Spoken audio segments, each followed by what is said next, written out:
File 01. The Hostile Takeover at Thanksgiving. Dossier Briefing. Every family has a hierarchy, a rigid skeleton of roles assigned years ago. Most people never question it, assuming the order they were born into is the order that will last forever. But hierarchies are built on fragile assumptions, and all assumptions have expiration dates.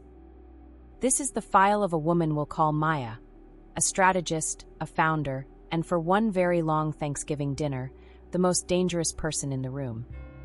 Nobody at that table knew it yet, but they were about to be dismantled. In the corporate world, arrogance is not merely a personality flaw.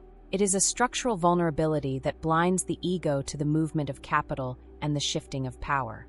Most family dynamics operate on the assumption that because someone was a starving artist or a small entrepreneur yesterday, they remain a subordinate today.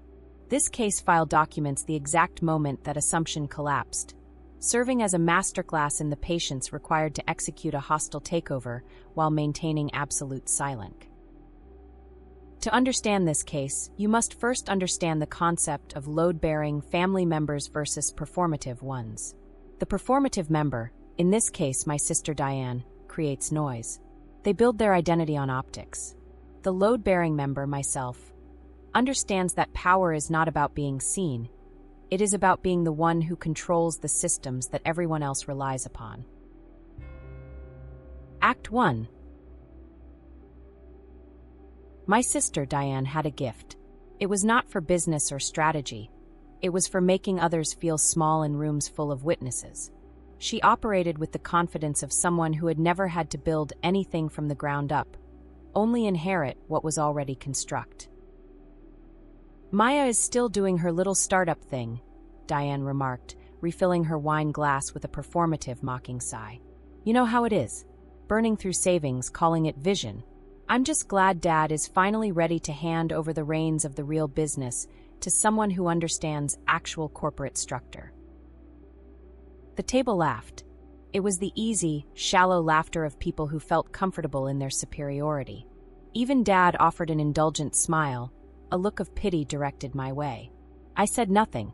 I did not offer a defense, nor did I correct her on the growth metrics of my company. I simply passed the sweet potatoes, my face a mask of practiced neutrality.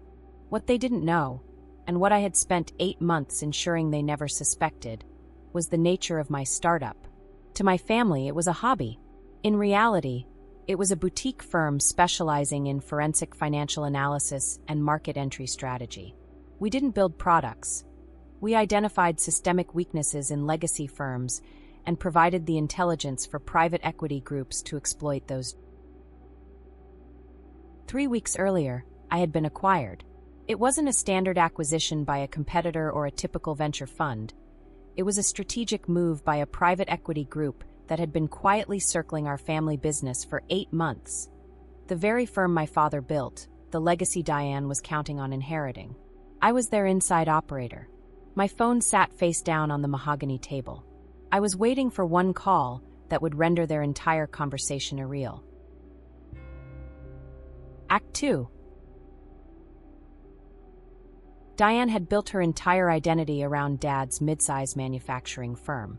She sat on the advisory board, attended trade shows, and wore the company logo like a badge of honor.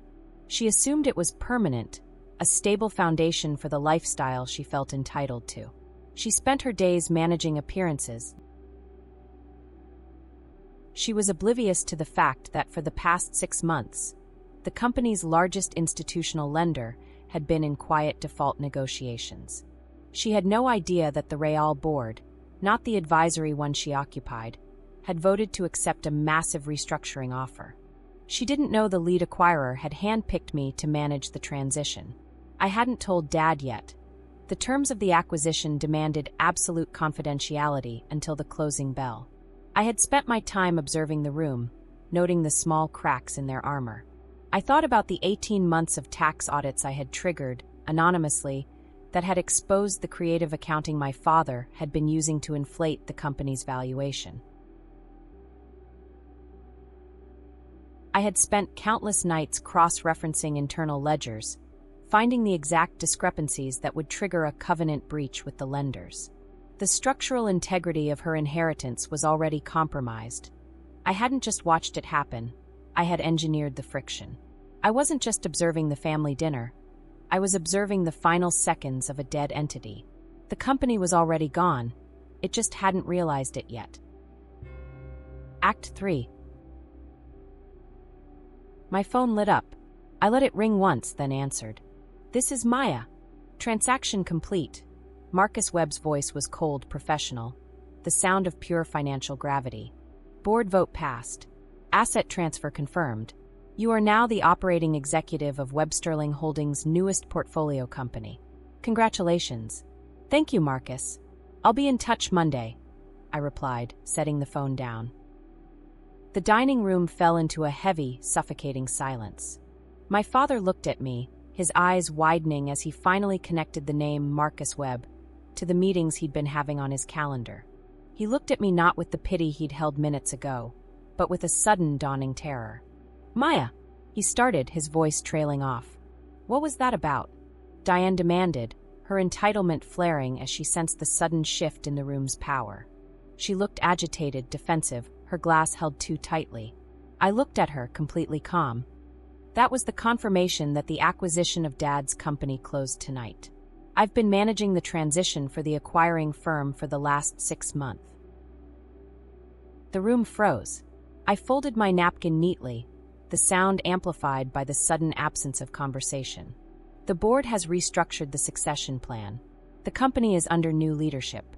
The inheritance you've been planning your life around is no longer part of the structure." Diane's wine glass hit the table with a sharp clack. She didn't scream, she went numb. Act 4.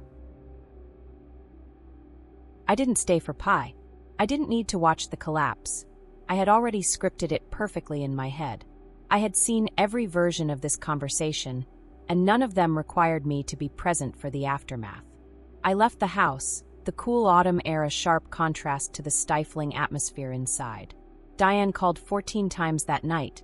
I sent them all to voicemail. I didn't need to hear her panic. When Dad finally called, his voice was hollow. "I should have seen it. You saw what you needed to see," I replied, my voice steady. "I did what I needed." Diane spent months trying to contest the transaction, but every attorney she consulted declined after reviewing the ironclad documentation. As for my little startup, it was never a startup. Jess's verdict. Here is what this file teaches us. Diane didn't lose because she was cruel. People are cruel at dinner tables every day and pay no price. Diane lost because she confused performance with position. She performed authority so thoroughly that she stopped doing the actual work of SEC. Youring it. Meanwhile, I said nothing. I did everything. I waited. That is not revenge. That is architecture. The most dangerous move in any power dynamic is the quiet one. The maneuver that happens 3 rooms away, months earlier, while the opponent is busy laughing at your supposed poverty. Power is not a birthright, it is a calculation. It is the sum of every decision you make when no one is watching. If you want to see a structure fall, don't scream at the walls. Find the load-bearing support and wait for the precise moment to remove it. Remember that. The archive does not forget. This has been another Revenge Jess cold-hearted case. Subscribe for more cases.